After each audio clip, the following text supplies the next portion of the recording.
Welcome to Old Testament in a Year. Day 196.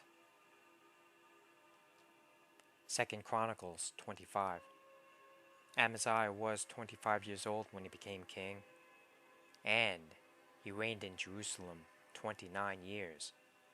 His mother was Jehoiadin from Jerusalem. Amaziah did what was pleasing in the Lord's sight, but not wholeheartedly.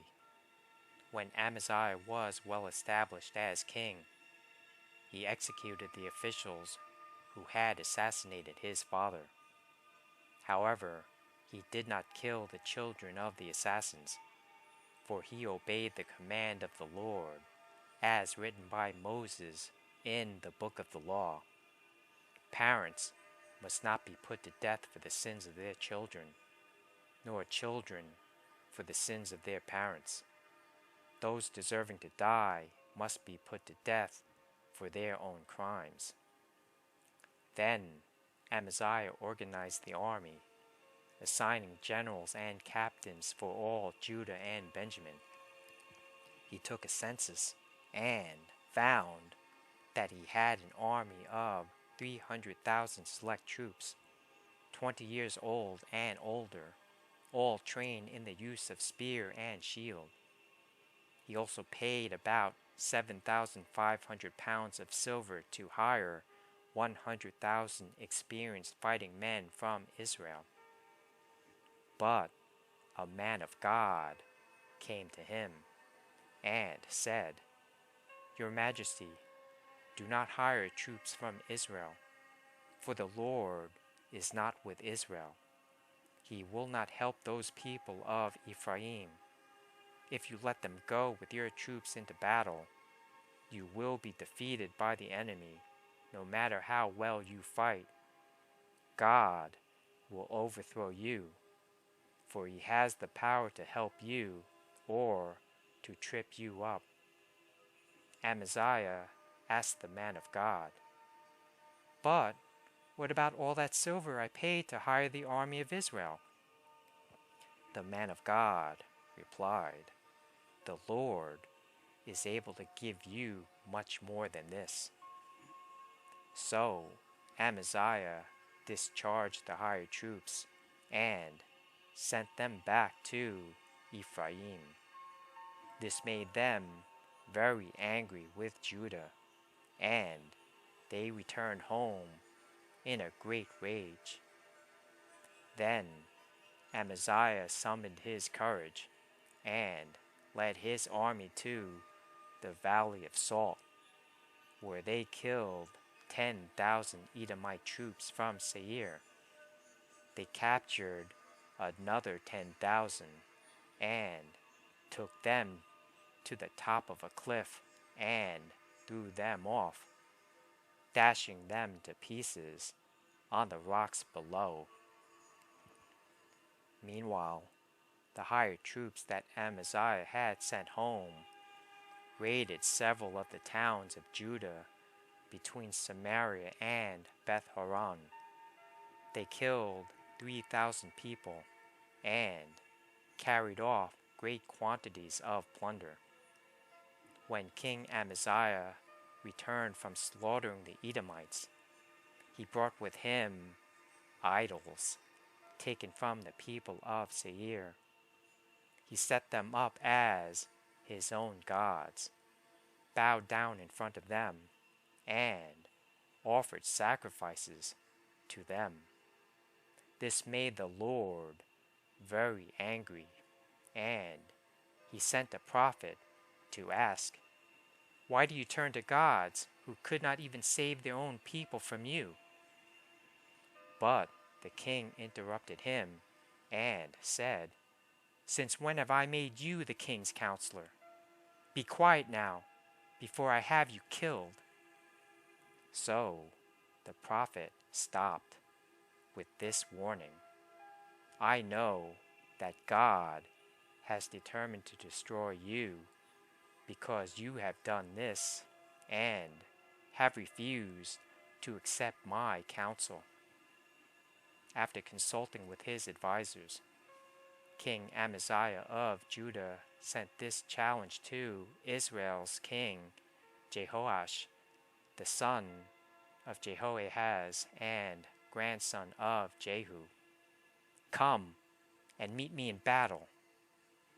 But King Jehoash of Israel replied to King Amaziah of Judah with this story.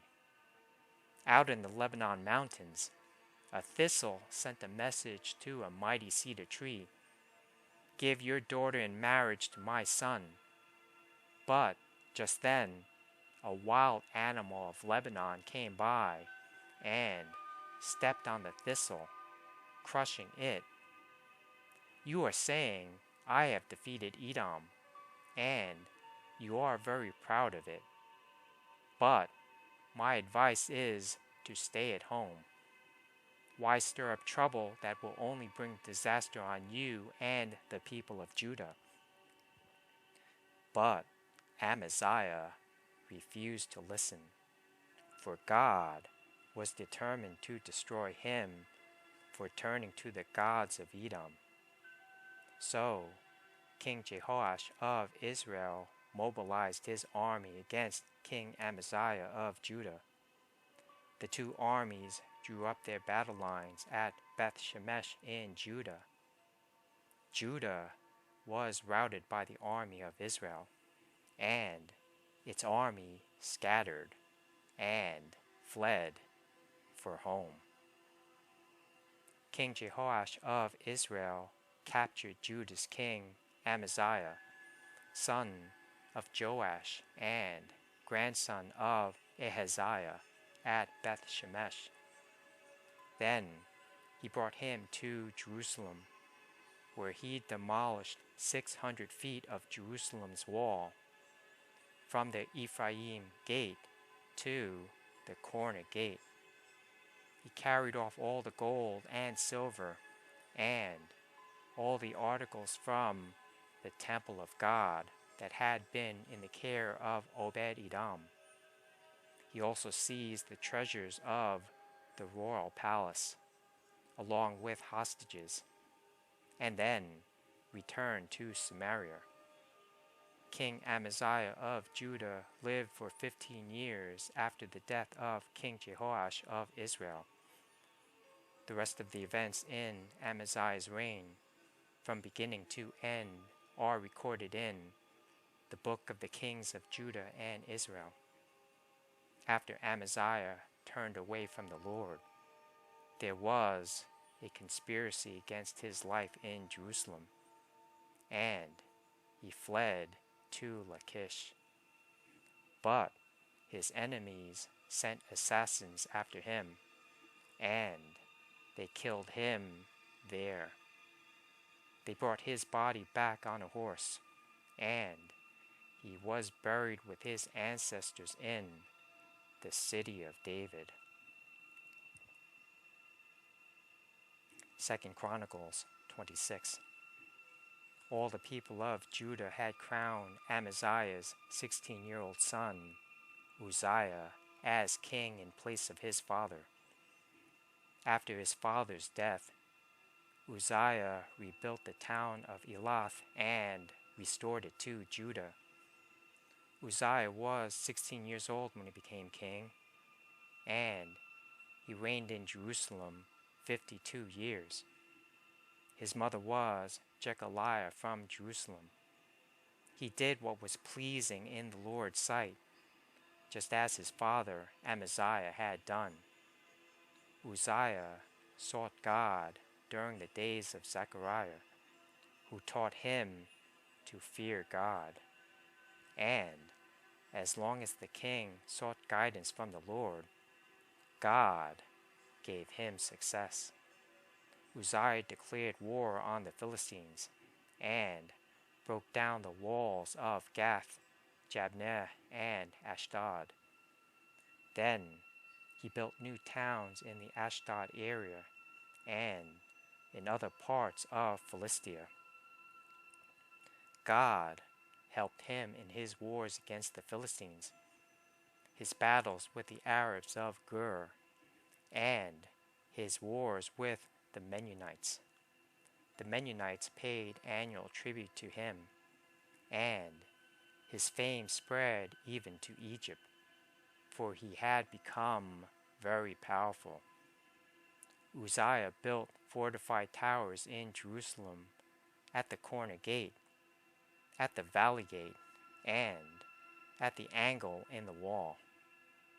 He also constructed forts in the wilderness and dug many water cisterns, because he kept great herds of livestock in the foothills of Judah and on the plains. He was also a man who loved the soil.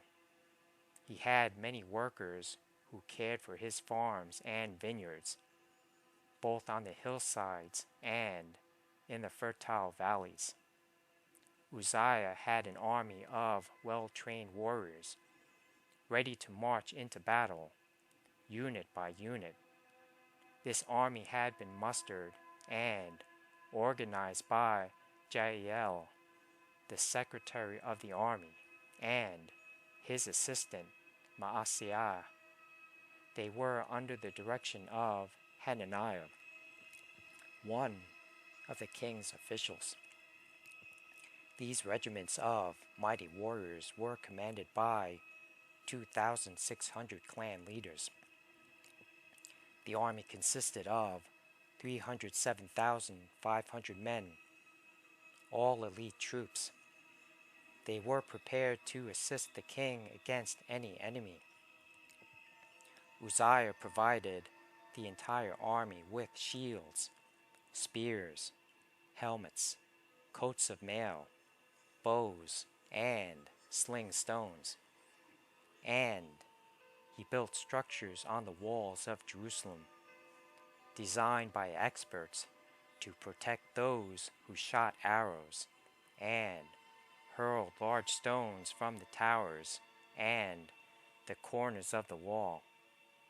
His fame spread far and wide, for the Lord gave him marvelous help, and he became very powerful.